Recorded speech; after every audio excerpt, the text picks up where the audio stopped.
Ooh, good morning, everybody. It's been a while since I posted a little video, so a lot of shit has happened. That's what it is. It's so much bullshit. But, being in quarantine, and I'm not just talking about the coronavirus quarantine. I made kind of a synopsis, if you will, a list of what I've been going through, say, for the last um, 15 months, kind of, sort of, and I'm going to read it off real quick, but I've been documenting it, here on YouTube.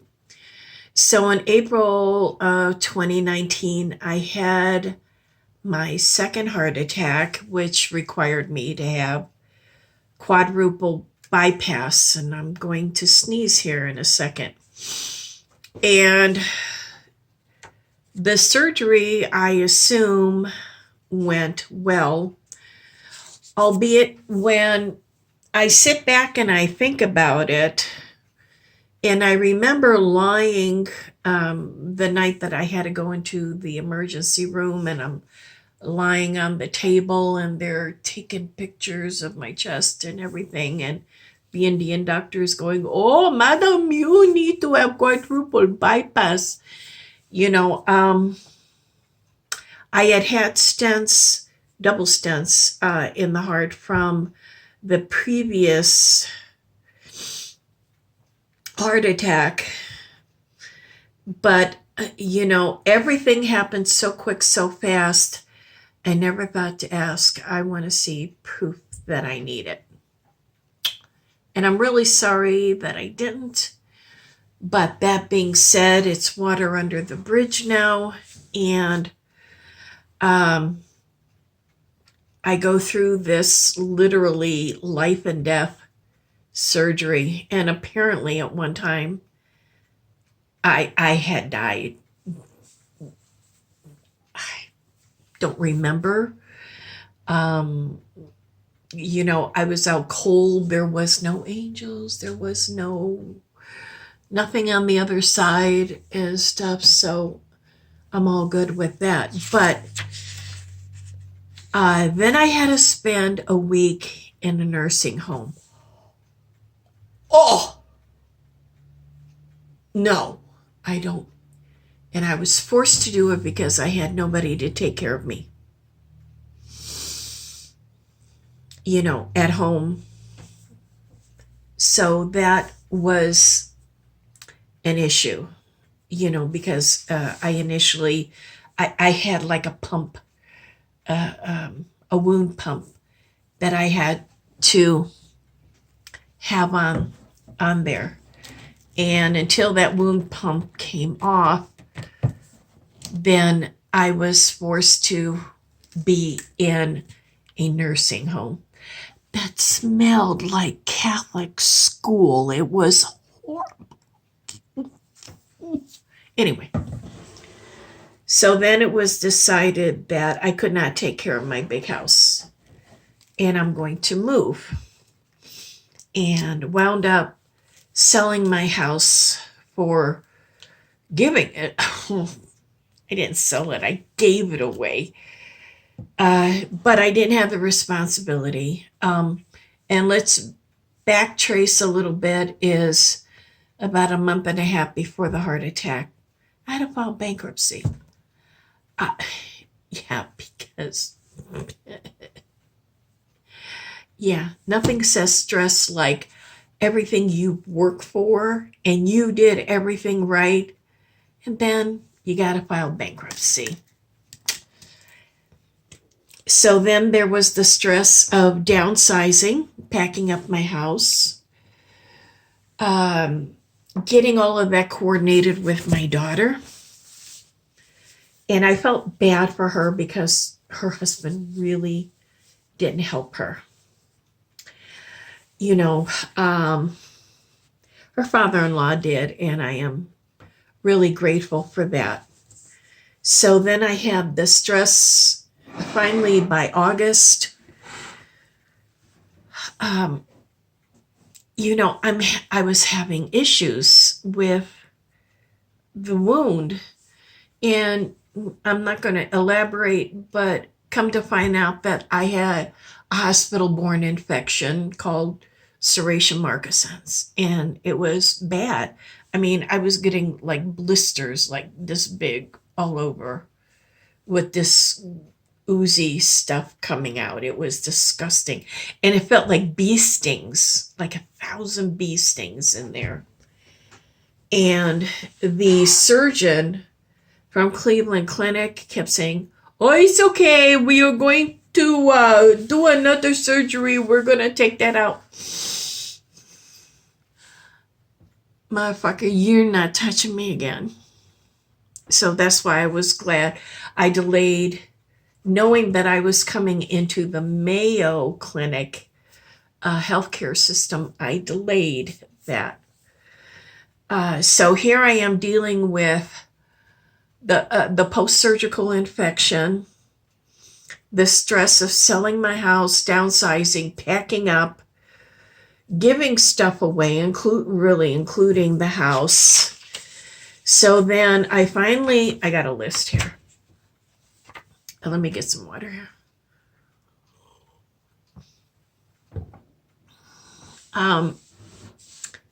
Doing the actual move, and it's very awkward between me and my son-in-law. And I get to Toma, and I think, okay, I'll just find a nice little 1 or 2 bedroom apartment. Housing, because it's a military town, is at a premium. So I had to find something within my price range, that I'm not climbing stairs and yada, yada, yada. And I did find a nice place. I'm very happy here. I really am. And so then, of course, I had established new healthcare right away because I had to find a surgeon here in Wisconsin to do the surgery. And thank you, Dr. Carmody. Oh my God, you were amazing.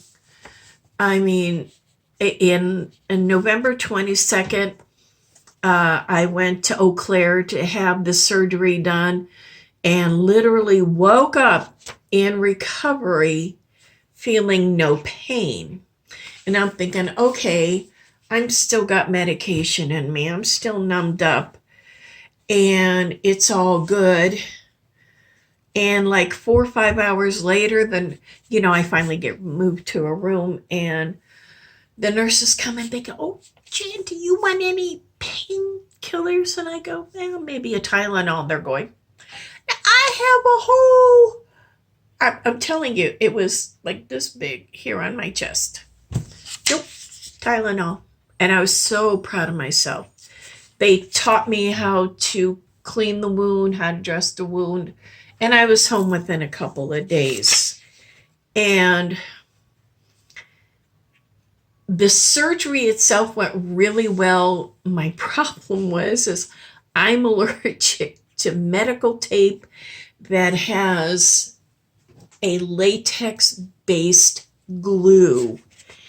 Guess who's allergic to latex? And, every time you take the bandage off, it's tearing off another layer of skin. That was the worst.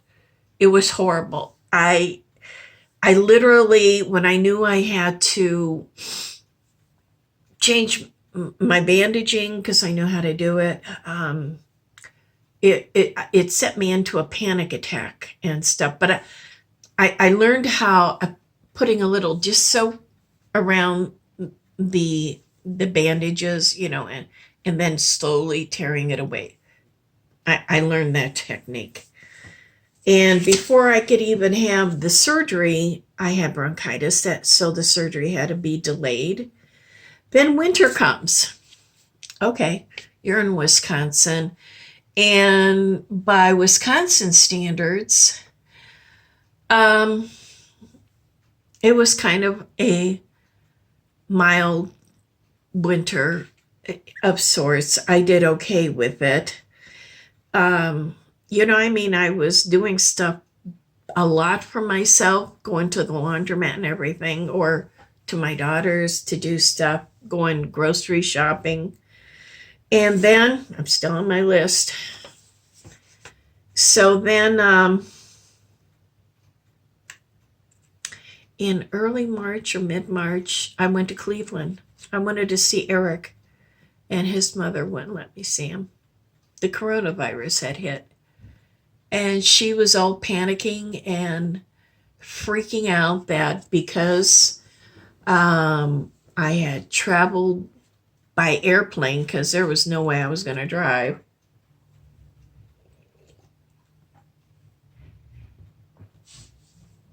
And she would not let me see him. And I just called the airlines and I want to go home again. Okay. That was so heartbreaking. I can't even begin to tell you. And then Corona really hit. And we all go into lockdown. We all go into, sewing face masks and, everybody who, little Facebook communities where you're doing sewing, you're doing quilting, we're all doing face masks. Okay. And then we're all making a joke about it that we're going to, oh, this is wonderful. We're going to sew. And I finished up all of my UFOs, which are unfinished objects, unfinished projects. I got all those done. I've got in my bucket of, because I'm very organized, I have a bucket of just quilt tops, and there must be at least 15 to 20 quilt tops. And as I need one, I'll quilt it up for a gift or whatever. And then, of course, Memorial Day.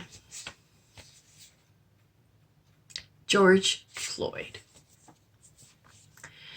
And having been in the military, having been in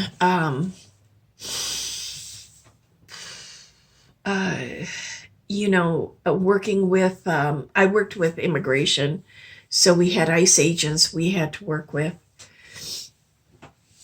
That mentality that has been going on for years and years and years about the police brutality. And, fast forward a couple of weeks now, I am so happy to see people around the world, taking to the streets about what happened with George, because it wasn't just George. For some reason, George's incident was the straw on the camel's back because, of course, there was video and it was obvious this was a flat out murder, a deliberate, horrifying situation that no mother, no person, no family member, no community, nowhere should ever have to witness. But I'm glad there was video of it because things started to explode. And here it is. I think it's 2 weeks later now or so that people are taking to the streets. People are coming up against Trump going,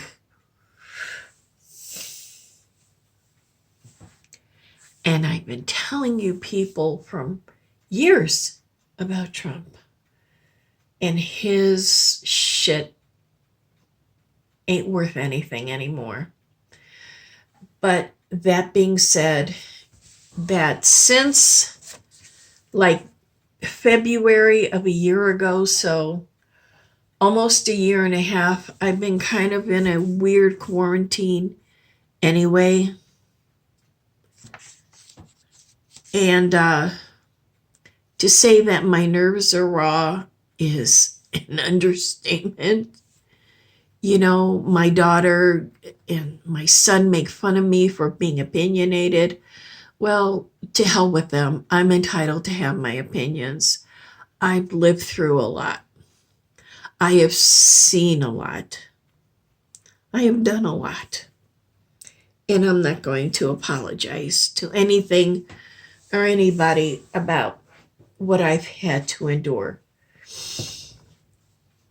And I'm still dealing with health issues. Really, it's amazing I'm still here.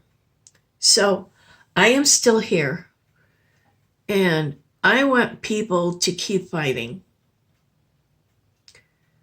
Because the bottom line is when good cops cover up for bad cops, there are no good cops. Got it? And that's really my message. And, you know, I hope to see you soon. And I'm debating whether to get a haircut because it's just at that stage that I can just kind of put it in the back of my ears and it looks kind of cute. So next time.